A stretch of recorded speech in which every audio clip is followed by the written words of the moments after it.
J'espère que vous allez bien. Aujourd'hui, on est sur une vidéo très rapide. J'ai une question d'une cliente sur les avoirs. À l'heure actuelle, il n'est pas possible de faire des avoirs sur Shopify.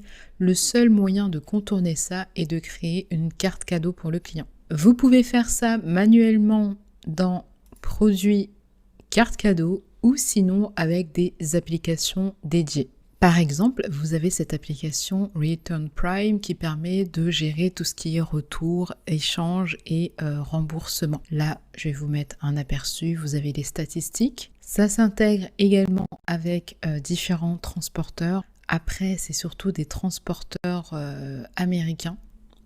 La plupart, UPS, DHL, tout ça.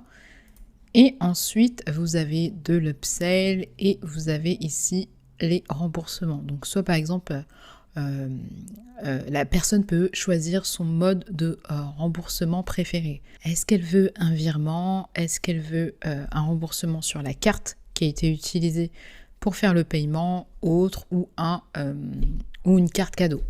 Là également, vous avez pour les retours, est-ce que la personne va directement le donner à la boutique? Est-ce qu'elle va l'envoyer elle-même ou est-ce qu'elle a besoin d'une étiquette? Après, cette application, il me semble qu'elle n'est pas gratuite. Bon, voilà, elle est gratuite pour 5 retours chaque mois. Alors, si vous n'avez pas beaucoup de retours, ça peut être intéressant. Mais directement, on arrive à 10 €. Moi, je trouve que vous pouvez activer les retours autonomes sur Shopify, plus créer des cartes cadeaux, voilà, et ce sera gratuit. D'ailleurs, si vous voulez que je fasse une vidéo dédiée pour tout ce qui est retour automatique dans Shopify, vous me le dites en commentaire. On va regarder ça ensemble, c'est hyper simple. Vous allez dans Produits, carte cadeau. Là, vous avez deux choix. Soit vous ajoutez un produit de carte cadeau. Ça, c'est vraiment le plus classique, ce que toutes les entreprises font, enfin, toutes les grandes entreprises font, du type Sephora. Vous créez une page produit avec différents montants, 10, 20, 30, 50. La personne prend la carte cadeau de son choix et un mail lui sera envoyé avec le code de réduction. Donc voilà, ça c'est très classique. Ensuite, vous avez créé une carte cadeau. Donc là, vous allez créer une carte cadeau spécifique à un client. On va cliquer sur créer une carte cadeau. Ensuite, vous avez le code de la carte cadeau qui se génère automatiquement. Vous pouvez le laisser. Vous faites comme vous voulez, soit vous pouvez mettre autre chose. Là, vous mettez la valeur, c'est pas plus compliqué que ça. Ici, vous pouvez mettre une petite note et là, très important, vous pouvez venir choisir le client. Si la personne n'a pas de fiche client, bon, généralement vous allez la retrouver là, vous pouvez faire créer un client, vous allez mettre toutes les informations et vous revenez ici. Ensuite, vous avez la date d'expiration. Comme ils le mettent très bien, les lois régissant la date d'expiration des cartes cadeaux diffèrent selon les pays.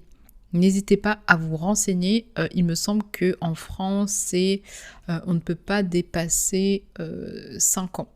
Il me semble. Il faudrait que je vois. Vérifiez les lois de votre pays avant de modifier cette date. Par exemple, là, je vais mettre expire le 2000. On va dire qu'elle aura 1 an pour utiliser sa carte cadeau et si elle ne l'a pas fait, bon tant pis. Ensuite, vous faites enregistrer. Là, je vais faire ça. Vous avez le résumé ici. Vous pouvez venir désactiver la carte cadeau ou faire envoyer une carte cadeau. Là, vous avez l'aperçu et vous pouvez faire envoyer l'email. Ici, vous pouvez venir changer la date d'expiration, mais bien sûr, comme vous l'avez remarqué, vous ne pouvez pas changer le solde. Le solde restera comme ça. Et ensuite, vous pourrez voir si la personne l'a utilisé ou pas. Quand je reviens en arrière, vous voyez que la carte cadeau est bien ici. Vous voyez, c'était pas très compliqué. Si vous avez des questions par rapport à ça, je vous écoute en commentaire. N'hésitez pas à rejoindre ma communauté gratuite sur Shopify. Si vous avez des questions sur Shopify, j'y réponds. Il n'y a pas de souci. Et si vous êtes intéressé par ma formation pour apprendre à vendre régulièrement vos produits, que ce soit des produits physiques ou digitaux, n'hésitez pas à rejoindre Gameplace. J'ai créé une méthode en plusieurs modules, vraiment l'essentiel pour faire du chiffre d'affaires rapidement, parce que quand on commence, c'est de ça dont on a besoin. Mettez un like, ça fait plaisir. Abonnez-vous parce que vous aurez des vidéos sur le e-commerce et sur Shopify toutes les semaines.